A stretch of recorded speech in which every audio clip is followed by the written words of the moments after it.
Hello नमस्कार साथियों, जय हिंद, जय भारत, वंदे मातरम। एक बार फिर आप सभी का इन्फॉर्मेटिव क्लासेज में हार्दिक स्वागत है। आज के इस वीडियो में मैं बात करूंगा पीटीटी फीस रिफंड 2022 को लेकर के। बहुत से विद्यार्थियों के कमेंट्स आ रहे थे कि सर पीटीटी फीस रिफंड कब से होगा, इसके लिए क्या क्या डॉक्यूमेंट्स की ज़रूरी होगी, क्या क्या हमें आवेदन के लिए करना होगा और कितनी फीस है जो हमें वापस रिफंड होगी। तो इसकी संपूर्ण जानकारी आपको इस वीडियो में मिल जाएगी। ये वीडियो देखने के बाद में फीस रिफंड से लेकर के कोई भी डाउट आपका नहीं रहने वाला है। तो प्लीज़ आप वीडियो को शुरू से लेकर अंत तक ज़रूर देखिए, ताकि पीटीटी फीस रिफंड की प्रक्रिया आपको समझ में आ जाएगी। क्योंकि जैसा पिछली बार हुआ था बहुत से स्टूडेंट्स के साथ, में आपको बता दूं, बहुत से स्टूडेंट्स की जो फीस रिफंड है वो अभी तक नहीं आई है। इसलिए आपको ये गलती नहीं करनी है, ताकि आपकी जो फीस है, आपका जो पैसा है वो वापस आपके अकाउंट में आ जाए। देखिए, सबसे पहले तो आपको क्या करना है साथियों, सबसे पहले तो आपको डॉक्यूमेंट्स है आपके सही रखने हैं।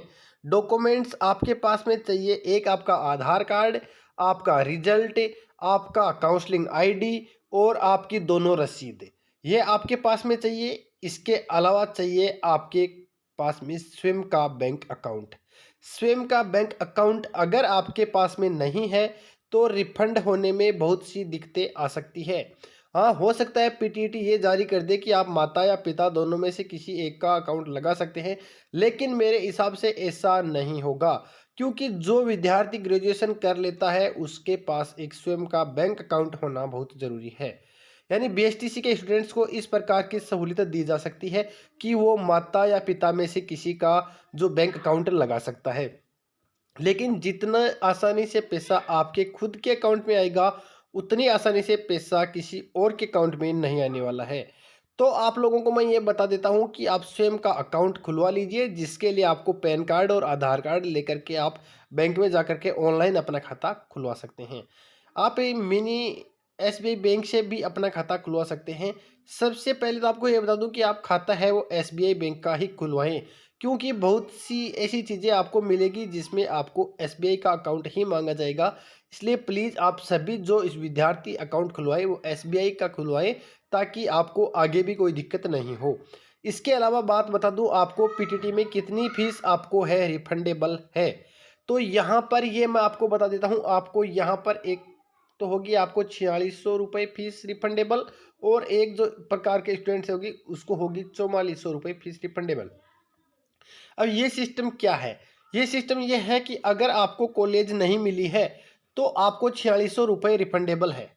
अगर आपको कॉलेज मिल चुकी है और आपने किसी कारणवश रिपोर्टिंग प्रक्रिया कंप्लीट नहीं की है, या फिर आपको कॉलेज मिल चुका, आपने अपलोड करवाया, फिर से आपने रिपोर्टिंग नहीं की, तो आपकी फ़ीस है वो वापस मिल जाएगी साथियों। तब आपको फ़ीस मिलेगी 4400 रुपये, क्योंकि आप अपनी मर्ज़ी से है वो कॉलेज ज्वाइन नहीं कर रहे हो, इसलिए आपको 4400 रुपये वापस मिलने वाले हैं। अब बहुत से स्टूडेंट्स ये कह रहे हैं कि हमको कॉलेज मिल गई, हमने जो है फीस भर दी है, एडमिशन कर कंप्लीट कर लिया है, तो उन विद्यार्थियों को है फीस रिफंडेबल साथियों नहीं होगी। अगर वो इसके लिए जानकारी प्राप्त करना चाहते हैं तो प्लीज़ इसके लिए आप यूनिवर्सिटी में संपर्क कीजिए, या फिर आप अपनी कॉलेज में संपर्क करिए। इसके बारे में मैं आपको यहाँ पर नहीं बता सकता हूँ, क्योंकि नोटिफिकेशन में इस प्रकार की कोई जानकारी नहीं दी गई थी। तो यहाँ पर डॉक्यूमेंट्स मैंने आपको बता दिया है।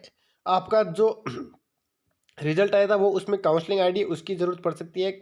और आपका जो 5000 रुपये का जो, और जो आपका है 22000 रुपये का जो चालान कटा है, उसके नंबर है वो भी आपको, चालान नंबर है वो भी आपको सुरक्षित रखने हैं, और पता नहीं किसकी ज़रूरत आपको पड़ जाएगी साथियों। ठीक है, और जैसे ही आपके आवेदन है वो शुरू होंगे तो सबसे पहले आपको इस यूट्यूब चैनल पर इसकी जानकारी मैं दे दूंगा। आवेदन आपके अभी पहले होंगे पीटीटी 4 ईयर के शुरू, और उसके बाद में होंगे आपके पीटीटी 2 ईयर की। अभी काउंसलिंग प्रक्रिया चल रही है तो इसकी बाद में होंगे। अगर मैं बता दूं आपको, एक लिस्ट आपकी ओर नहीं निकाली जाती है। पीटीटी अभी विचार कर रही है, जेएनयू अभी विचार कर रहा है कि कितनी सीटें खाली है। पीटीटी 4 ईयर की लिस्ट है वो दोबारा से निकाली जाए या नहीं निकाली जाए, लेकिन मेरे हिसाब से आपकी एक वेटिंग लिस्ट है वो और निकाली जा सकती है, मात्र 1 से 2% सीटों के ऊपर साथियों। यानी आपकी 1000 या 2000 सीटों के आसपास आपकी एक काउंसलिंग जो लिस्ट है वो फिर से निकाली जा सकती है। हो सकता है दोबारा से काउंसलिंग करवा दी जाए। तो अगर ऐसा होता है तो आप लोगों के लिए बहुत अच्छा होगा और जो जानकारी मेरे पास में होगी वो मैं आपको उपलब्ध करवा दूंगा। क्योंकि पीटीटी 4 ईयर की जो साइट थी उस पर अभी भी किसी भी प्रकार का चेंजिंग नहीं किया गया है। वही 17 तारीख की प्रक्रिया आपको जो कंप्लीट हुई थी वो वहीं पर वहीं शेड्यूल लिटा हुआ है, उसमें चेंजिंग नहीं किया गया है। अगर एक लिस्ट और नहीं आती है तो आपका रिफंड का ऑप्शन चालू कर दिया जाएगा, जो मात्र 10 दिसंबर के आसपास तक हो जाएगा। अगर एक लिस्ट और निकाल दी जाती है तब है आपको दिक्कतों का सामना करना पड़ सकता है साथियों।